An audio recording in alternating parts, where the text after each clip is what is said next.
আসসালামু আলাইকুম। কানিঝাড়া পঞ্চায়েতে কানিঝাড়া গ্রামে নবযুবক এবং বাবা, চাচা, দাদা সবাই মিলে আমরা প্রত্যেক বছরের ন্যায় এই বছরও আমরা কবরস্থান সাফাই করার জন্য আমরা সবাই এসে উপস্থিত এবং নিজ নিজ কাজে লেগে গেছি।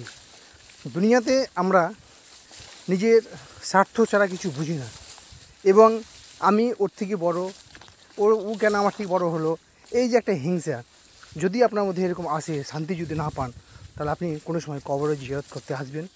আর এখানে লক্ষ্য করবেন যে গরিব ধনী তার কোনো পার্থক্য নাই।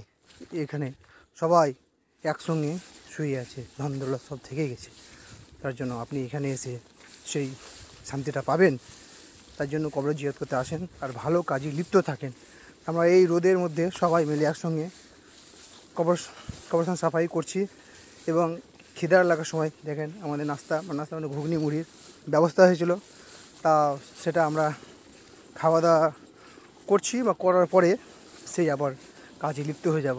তার জন্য যেখানে আমাদেরকে কিয়ামত থাকতে হবে, সেটা পরিষ্কার রাখা অবশ্যই দরকার। আর আমরা একসঙ্গে মিলে থাকবো।